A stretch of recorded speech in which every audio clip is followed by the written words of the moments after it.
जय हिंद साथियों, नमस्कार। कैसे हैं? आई होप आप बहुत बढ़िया होंगे और बढ़िया से कर रहे होंगे। दोस्तों, इस वीडियो की सीरीज में हम आपको क्लास 10 हिंदी जो कि पूरा चैप्टर नंबर 1 उसका सारांश और क्वेश्चन आंसर करा दिए थे। ठीक। तो आज का जो वीडियो है, इस वीडियो में हम देखेंगे क्लास 10 हिंदी चैप्टर नंबर 2 जिसका नाम है विष का दांत। ठीक, उतना बर्बाद नहीं करते हैं, अपना कंटेंट की ओर चलते हैं। ठीक, तो देखिए इसमें क्या है अरे क्या देखिए, यह क्या है, यह नोट्स है क्लास 10 का पूरा नोट्स। इसमें सब चैप्टर का जो है कि ऑब्जेक्टिव जो इम्पोर्टेंट है और सब्जेक्टिव जो इम्पोर्टेंट है सब इसमें दिया गया है। ठीक, तो अगर आप फ्री में लेना तो आप व्हाट्सअप नंबर है, ठीक, यहाँ देखिए दिया गया है नंबर इसका यह नंबर है, तो आप इस पर मैसेज भी कर सकते हैं और आपको फ्री ऑफ कॉस्ट इसका नोट्स मिल जाएगा। ठीक, तो चलिए अब चलते हैं कहाँ, अपना जो चैप्टर है उस चैप्टर पर चलते हैं। क्या जी, पहले देखेंगे क्या, देखिए यहाँ चैप्टर नंबर क्या है 2। इसमें क्या है, चैप्टर नंबर 2 का जो नाम है इसका है विष का दांत। क्या जो है ना, चैप्टर नंबर 2 इसका चैप्टर का नाम है विष के दांत। क्या जी, विष के दांत है। इसका लेखक है नलिन बिलोचन शर्मा। क्या है, नलिन बिलोचन शर्मा। ठीक, तो चलिए अब चैप्टर को डायरेक्ट स्टार्ट करते हैं। ठीक, इसका जो लेखक है, इसका लेखक है नलिन बिलोचन शर्मा। ठीक, तो पहले लेखक का जीवनी के बारे में जानते हैं, उसका जन्म कब हुआ, उसका मृत्यु कब हुआ, वह किस स्कूल से पढ़ा है, तो यही सब तो चलते हैं। देखिए क्या लेखक क्या है, लेखक है नलिन बिलोचन शर्मा। क्या है, जो क्या है विष का दांत जो है, ठीक, चैप्टर नंबर 2 में उसका लेखक कौन है, उसका लेखक है नलिन बिलोचन शर्मा। ठीक, तो नलिन बिलोचन शर्मा का जन्म हुआ है कब, 18 फरवरी 1916 को। कहाँ, 18 फरवरी 1916 को हुआ है। कहाँ हुआ है, जो हुआ है बदरघाट पटना में। कहाँ, बदरघाट पटना में हुआ है। कहाँ हुआ है, बदरघाट पटना में हुआ है। अब चलिए देखिए इसके पिता का नाम, यानी कि नलिन बिलोचन शर्मा के पिता का नाम जो है किसका पिता का नाम रामावतार, क्या रामावतार शर्मा है। क्या चीज़, पंडित रामावतार शर्मा है। किसका, नलिन बिलोचन शर्मा के पिता का नाम क्या है, पंडित रामावतार शर्मा। ठीक, इतना बात याद रखना है। अब देखिए नलिन बिलोचन शर्मा के माता का क्या नाम है, माता का नाम है रत्नावती शर्मा। क्या चीज़, रत्नावती शर्मा। ठीक, उसके बाद देखिए यह भाषा कौन सा भाषा बोलता था, तो यह भाषा बोलता था भोजपुरी। कौन बोलता था, भोजपुरी भाषा यह बोलता था। कौन, नलिन बिलोचन शर्मा भोजपुरी भाषा बोलता था। अब देखिए नलिन बिलोचन शर्मा का जो मृत्यु हुआ है कब हुआ है, 12 सितंबर 1961 को। कब, इसका जन्म हुआ है 1916 में और मृत्यु कब हो गया, मृत्यु हो गया 1961 में। ठीक, अब चलते हैं आगे। इसमें देखिए क्या है, प्रसिद्ध रचना क्या है। अब देखिए नलिन बिलोचन शर्मा के द्वारा कौन कौन सा किताब लिखा गया है, उसी को बोलते हैं प्रसिद्ध रचना। ठीक, देखिए लिखा तो गया होगा बहुत, लेकिन जो ज़्यादा फेमस हो गया उसके बारे में है। तो कहा पहले क्या है, पहले दृष्टिकोण, यानी कि दृष्टिकोण सबका जो कहता है ना कि देखने का नज़रिया अलग अलग है, कहने का मतलब है कि उसका देखने का दृष्टिकोण अलग अलग है। उसके बाद है साहित्य का इतिहास दर्शन, साहित्य का इतिहास दर्शन। उसके बाद है मानदंड, ये सब क्या है, कृतियाँ है। क्या लेखा मतलब कहानी है, कहानी टाइप से या कहानी समझिए। उसके बाद साहित्य समझिए, सब है। उसके बाद अगला संत, क्या संत परंपरा। क्या जी, परंपरा, संत परंपरा है। किसका लेखक है, संत परंपरा, तो इसका लेखक है नलिन बिलोचन शर्मा। ठीक, उसके बाद अगला कहानी संग्रह। क्या जी, कहानी संग्रह, यह भी किताब का नाम है कहानी संग्रह। इसका लेखक कौन है, इसका लेखक भी है नलिन बिलोचन शर्मा। देखिए अब देखिए, अगर बढ़िया से देखिएगा तो साइंस भी कितना नंबर का रहता है, मतलब 70 नंबर का रहता है। उसमें क्या है, प्रैक्टिकल भी रहता है, लेकिन गणित हो गया, उसके बाद हिंदी हो गया। इस सब में क्या है कि आपको नंबर पूरा बहुत दम भर देता है। अगर आप थोड़ा सा भी पढ़ लीजिएगा हिंदी तो नंबर पूरा आ जाएगा। ठीक, तो पूरा नंबर आने के कारण इसको जाके पूरा बढ़िया से पढ़ना पड़ेगा, नहीं तो वैसे नंबर आएगा नहीं। तो चलिए इसको पूरा ध्यान से सुनना है आपको। ठीक, आप स्पीड बढ़ाकर भी सुन सकते हैं। एक बार फिर से देख लीजिए प्रसिद्ध रचना क्या क्या है, किसका, नलिन बिलोचन शर्मा का। पहला है दृष्टिकोण, उसके बाद है इतिहास का, यानी कि साहित्य का इतिहास दर्शन। उसके बाद अगला मानदंड, उसके बाद है संत परंपरा। अगला है कहानी संग्रह। क्या जी, कहानी संग्रह है। ठीक, अब चलते हैं आगे। आगे देखिए इसमें क्या है, अगला है क्या चीज़, विष के दांत, यानी कि जो कहानी है विष के दांत, कहानी का सारांश। सारांश मतलब शॉर्ट फॉर्म में यहाँ लिखा गया है। ठीक, तो चलते हैं इसमें। देखिए क्या कहता है, कहता है विष के दांत, यानी कि विष के दांत कहानी के कहानीकार। कहानीकार मतलब लेखक नलिन बिलोचन शर्मा जी हैं, यानी कि विष के दांत के जो कहानीकार हैं उसका लेखक कौन है, कहानीकार मतलब लेखक को ही इंगित कर रहा है, तो उसका कहानीकार है नलिन बिलोचन शर्मा जी हैं। ठीक, उसके बाद अगला, इसी कहानी में अत्यधिक दुलार, प्यार के कुपरिणामों एवं सामाजिक भेदभाव को उजागर करने का कार्य किया गया है। यानी कि इस कहानी में क्या बताया गया है, कहानी तो है विष के दांत, लेकिन इसमें बताया क्या गया है, इसमें बताया गया है, देखिए अगर आप किसी को हद से ज़्यादा भी प्यार करने लगिएगा ना चाहे आपका बच्चा हो या कोई भी हो, तो वह क्या करेगा, वह आपके सर पर चढ़ेगा। तो यही कहा गया है कि आप जो हद से ज़्यादा, क्या जी, हद से ज़्यादा जब अपने बच्चे को प्यार कीजिएगा, उसको अगर मान लीजिए कोई गलती कर रहा है, उस पर आप डांटिएगा नहीं, तो क्या करेगा, वह सर पर चढ़ेगा। तो उसी के बारे में इसमें बताया गया है। ठीक, अब देखिए इस कहानी में सैन साहब एक बहुत अमीर व्यक्ति हैं, यानी कि सैन साहब नाम का एक व्यक्ति है, वह बहुत अमीर है, अथाह पैसा उसके पास। ठीक, अब देखिए उसके बाद जो फैक्ट्री के मालिक हैं, अब देखिए जो फैक्ट्री का मालिक रहेगा उसके पास तो ऐसा है नहीं कि कम पैसा होगा, उसके पास पैसा अधिक होगा। तो क्या है, वह फैक्ट्री के मालिक है, उन्हें अपने घर पर, क्या जी, उन्हें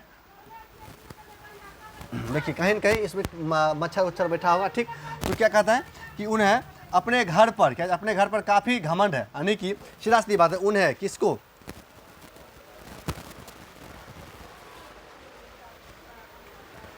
तो चलिए क्या जी, उन्हें अपने घर पर, क्या जी, अपने घर पर काफ़ी घमंड है, क्या जी, उन्हें अपने घर पर काफ़ी घमंड है। ठीक, चलिए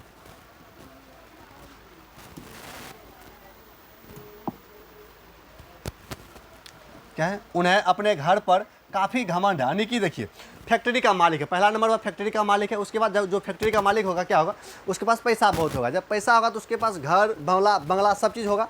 तो उसका है, उसके घर पर, यानी कि बहुत, उसको अपने घर पर काफ़ी घमंड है। ठीक, यह गरीबों की भलाई करना नहीं जानता है। सैन साहब जो है, सैन साहब वह जो है कि गरीब का जो भलाई करने के लिए नहीं चाहता है। ठीक, चलिए अब देखिए आगे क्या है, इनकी एक नई कार काले रंग की है, यानी कि उसके पास एक कार भी है। ठीक, जिस तरह से अभी देखिए अभी क्या हुआ, यानी कि पूरा ट्रेंडिंग में रहता है क्या जी, थार ना, उसी तरह से कोई भी गाड़ी हो सकता है, लेकिन किस कलर का है, ब्लैक रंग का है। याद रखना है, ऑब्जेक्टिव में सीधे सवाल आता है, क्या जी, ऑब्जेक्टिव में सीधे सवाल आ जाता है कि उसका गाड़ी किस कलर का था। तो कैसा था, काले रंग का था। कैसा, किस रंग का था, काले रंग का कार था। उसके बाद आता है जिसका नाम, अच्छा कार का नाम भी है, क्या जी, स्ट्रीमल इंड था। क्या, स्ट्रीमल इंड कार का क्या नाम है, याद रखना है, कार का नाम है स्ट्रीमल, क्या स्ट्रीमल इंड है, क्या जी, स्ट्रीमल इंड। ठीक था, जिसका है, जिसके पास एक कार था, किस रंग का, काला रंग का, उसका नाम क्या था, उसका नाम था स्ट्रीमल इंड। नाम याद रखना, क्या चीज़ है, सैन साहब के कार का क्या नाम था, स्ट्रीमल इंड नाम था, जिसका दाम, जिसका दाम 7,500 रुपया था, यानी 7.5 हज़ार रुपया था। अच्छा देखिए, इसको काल्पनिक नहीं मानना है, बहुत समय का पहले का था। ठीक, तो उसके बाद ये कासू सैन साहब का पुत्र था। क्या चीज़, कासू सैन साहब के बेटा का क्या नाम था, कासू था। क्या वैसे भी देखिए जनरली समाज में भी आपको देखने के लिए मिल जाएगा, जिसके बाप के पास पैसा बहुत ज़्यादा रहता है उसका बेटा खराब ही निकलता है, ज़्यादातर 100% नहीं, ज़्यादातर यही चांस रहता है। तो वही कहता है, सैन साहब के बेटे का क्या नाम था, कासू था। क्या जी, कासू सैन साहब का पुत्र था, जिसे प्यार से खोखा कहकर पुकारा जाता था। यानी कि सैन साहब के बेटवा का क्या नाम था, बेटवा का नाम था कासू, लेकिन उसको प्यार से क्या बोलते थे, उसको प्यार से बोलते थे खोखा, क्या कहकर, खोखा कहकर पुकारा जाता था। उसके बाद है अगला, यह अपने घर के, क्या अपने घर के बनाए गए सभी नियमों का अपवाद था। यानी कि देखिए हर एक के घर में कोई न कोई एक नियम होता है। ठीक, कि नियम इस प्रकार से होता है, देखिए यानी कि नियम होता है ना, कि मार्केट कौन कौन जाएगा, कौन नहीं जाएगा, कौन कौन सा काम करेगा, यानी कि महिला कौन सा काम करेगा, पुरुष कौन सा काम करेगा, इस प्रकार से क्या है काम बटल रहता है। तो क्या है, उसके घर में नियम था, लेकिन उसका जो बेटवा था, किसका, सैन साहब का बेटा कासू, क्या जी, कासू, उसको प्यार से क्या बोलते थे, प्यार से बोलते थे खोखा। क्या जी, खोखा बोलते थे। वह जो है ना, उसका जो घर में नियम था, वह सब कोई नियम को मानता नहीं था, वह एकदम से टेढ़ी बतियाता था। उसके बाद अगला, इनकी 5 पुत्री थी। किसके 5 पुत्री, सैन साहब के एक बेटा 5 गो पुत्री, क्या गो, एक बेटा और 5 पुत्री थी। ठीक, जिसे क्या जी, जिसे कठपुतली के समान माना गया है। यानी कि उस कहानी में किसके, विष के दांत में बेटी को क्या माना गया है, कठपुतली के समान माना गया है, लेकिन बेटवा को सब छूट दे के रखल है। चलिए अब आगे देखिए, कहता है इसे हर प्रकार का, क्या थी, इसे हर प्रकार का तमीज़ सिखाया गया पर खोखा को नहीं। यानी कि उसका जो पुत्री था, किसके, सैन साहब के पास 5 पुत्री था, 5 पुत्री को तमीज़, शिष्टाचार, इज्जत करना, घर से बाहर नहीं निकलना, इस सब का तमाम प्रकार का उस पर प्रथाएँ पोथ दिया गया था। लेकिन उसका जो बेटवा था खोखा, क्या चीज़, खोखा, किसका, सैन साहब का बेटा है, बेटा को नहीं, बेटा को कोई प्रकार नहीं, उसको पूरा छूट। चलिए आगे देखिए, आगे कहता है कासू इसी कहानी में बिगड़े बाप का बिगड़ा संतान है। यानी कि क्या, बिगड़ल बाप का बिगड़ल औलाद, वही कहा गया इसमें। यानी कि बिगड़ल, देखिए कहा कासू इसी कहानी में बिगड़े बाप का बिगड़ा संतान है, संतान मतलब बेटा। उसके बाद कहता है कि यह एक जिद्दी लड़का है, यानी कि कासू जो है ना, कासू वह बहुत जिद्दी लड़का है, जो उसके मन से आता, यानी कि जो उसके मन में आता है वही करता है। सीधा सीधी बात है, मन का मौजी ना, जब मन का मौजी हो गया तो जो उसके मन में आता था वही करने के लिए वह शुरू, उसको न कोई टोकता था न रोकता था। तो लेकिन उसका जो पुत्री था ना, वह पुत्री अपने मन से क्या, अपने मन से घर से बाहर भी नहीं निकल सकता था। वह पिता के जैसा अहंकारी है, कासू जो है, कासू क्या है, पिता के जैसा अहंकारी। ठीक, उसकी हर गलती पे माता पिता को खुशी होती थी, यानी कि उसका बेटा कोई भी गलती करे, यानी कि कासू, तो उसको क्या होता था, उसके माता पिता को बहुत प्रसन्न होता था वह, नहीं मेरा बेटा ये किया है। ठीक, किसी से लड़ा झगड़ा भी करके आ गया तब पर भी खुश ही रहेगा।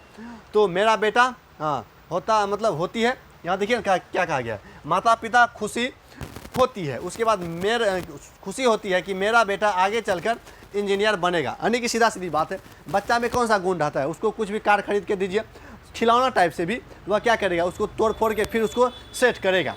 तो जब वैसे करता था तो उसको लगता क्या था, मेरा बेटा इंजीनियर बनेगा। क्या बनेगा, इंजीनियर बनेगा, उसको लगता था, किसको, उसके माँ बाप को। बस उसके बाद आता है उसी कहानी में क्या चीज़, उसी कहानी में एक देखिए, अमीर बाप का तो बात हो गया, अमीर फैमिली का। अब आते हैं गरीब फैमिली में। तो गरीब फैमिली में यानी कहता है, इसी कहानी में मदन एक गरीब पिता, उसके बाद गिरधर लाल का बेटा है, यानी कि मदन जो है, मदन क्या, ये नाम याद रखना है क्या जी। उसी कहानी में यानी कि विष के दांत में है, वो तो एक कैरेक्टर हो गया किसका, अमीर फैमिली का। उसके बाद देखिए उसी कहानी में गरीब फैमिली भी है। तो कहता है इसी कहानी में मदन क्या जी, मदन है, मदन के पिता का नाम क्या है, गिरधर लाल है। क्या जी, मदन के पिता का नाम, सीधा ऑब्जेक्टिव बनता है, देखिए हाईलाइट भी कर दिया गया है, सीधा ऑब्जेक्टिव बनता है। मदन के पिता का क्या नाम था, तो गिरधर लाल था। क्या था, गिरधर लाल। यहाँ क्या लिखा है, मदन एक गरीब पिता, यानी गिरधर लाल का बेटा है। सीधा सीधी बात है, मदन के पिता का क्या नाम है, गिरधर लाल। ठीक, आगे बढ़िए।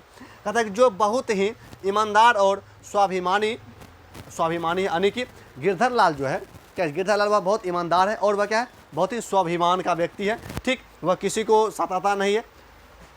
चलते हैं अब आगे। कहता है कि एक समय की बात है, मतलब एक बार ऐसा घटना हुआ होगा, वही कहता है एक समय की बात है कि मदन कार को छूना चाहता था।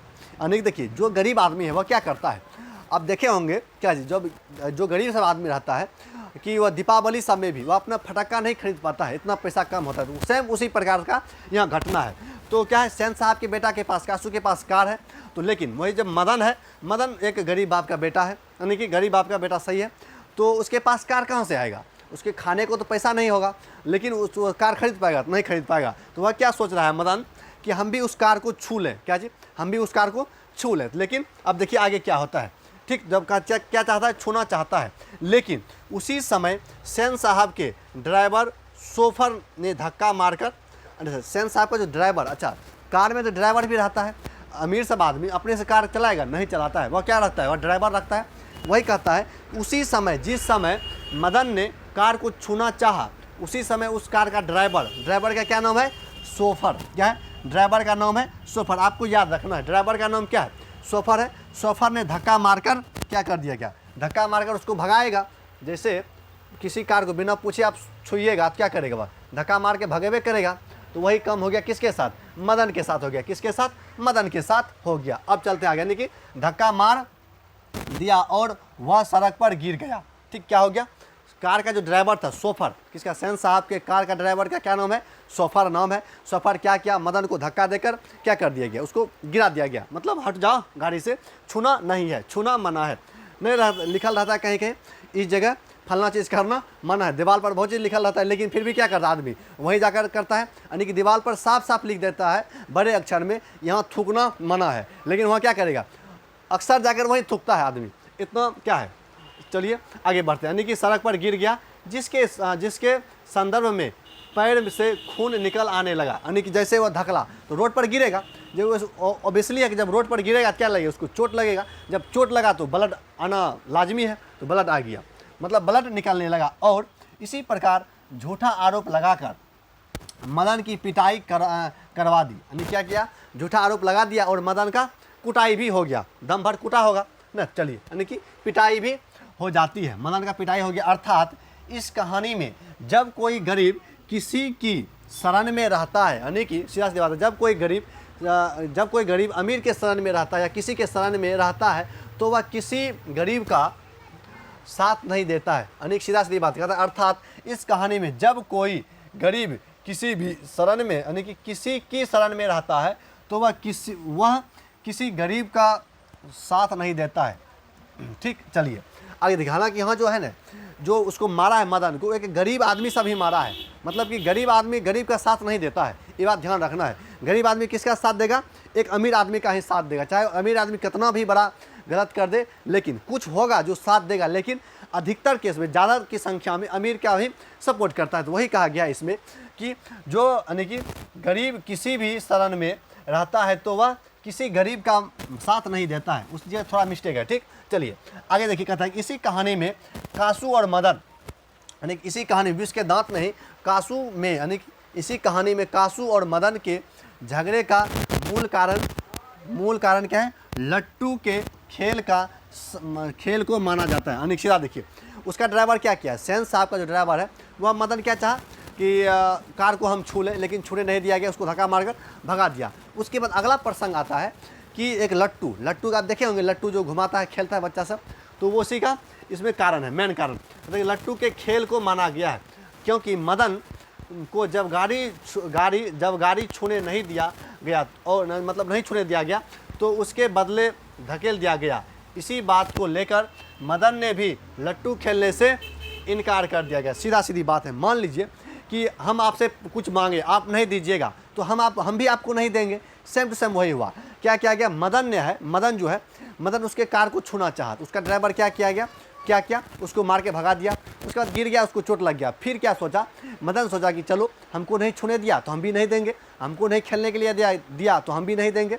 उसी तरह से मदन क्या किया? एक लट्टू निकाला खेलने के लिए। वो भी मने मन सोच रहा है, जैसे आएगा ना लट्टू हमसे भी मांगेगा तो हम उसको भी क्या करेंगे? कूटेंगे। वो पूरा जो है ना फिक्स करके रखा है। कौन? मदन। वही कहा गया है कि उसके बदले धक्का दिया। इसी बात को लेकर मदन ने लट्टू खेलने से इनकार कर दिया। यानी कि मदन जो है कासू को खेलने ही नहीं दिया, किसा? लट्टू। उसके बाद कासू ने मदन को 2-4 घुसा दिया, यानी कि कासू ने मदन को मारा। यानी जैसे उसको खेलने के लिए नहीं दिया तो वह बोला कि कैसे नहीं खेलने के लिए देगा रे हमको, बस बोला कि नहीं देंगे तो बस शुरू हो गया। 3-4 घुसा मार दिया। जब मार दिया, कौन मारा है? कासू मारा है मदन को। किसको? इस कहानी के अनुसार कासू मारा है, मदन को मारा। अब देखिए आगे क्या होता है। तब मदन ने भी कासू के 2 दांत तोड़ डाले। अब देखिए, जब लड़ाई होता है तो एक तरफ से तो लड़ाई होता नहीं है, दोनों तरफ से लड़ाई होता है। तो वही पहले क्या किया? पहले कासू ने मदन को 2-4 घुसा दिया, उसके बदले तब जाकर मदन ने भी 2-4 घुसा दिया और 2 दांत तोड़ दिए। याद रखना है, क्या को दांत तोड़ा है? 2 को दांत तोड़ा है। कहते हैं कुल मिलाकर 2 दांत तोड़ा गया है। किसका? कासू का 2 दांत तोड़ा गया है। किसके द्वारा? मदन के द्वारा। अब चलते हैं आगे। तोड़ डाले। इसके माध्यम से कहानीकार बताना चाहता है कि बालक जिद्दी होता है, उसे अमीर और गरीब का समझ नहीं होता है। यानी कि कहानी से जो है, कहानी का तात्पर्य निकलता है कि बालक चाहे अमीर हो या गरीब हो, वह जिद्दी होता है, बचपन में जिद्दी होता है। हाँ, जिद्दी होता है। इस प्रकार से पिटाई करने के बाद गिरधर लाल को नौकरी से निकाल दिया गया। क्या कर दिया गया? निकाल दिया गया। यानी कि मदन का जो पिता है वही सेन साहब के यहाँ नौकरी करता था। जब उसको कूट दिया, किसको? कासू को जब कूटा, मदन के द्वारा कूटा गया,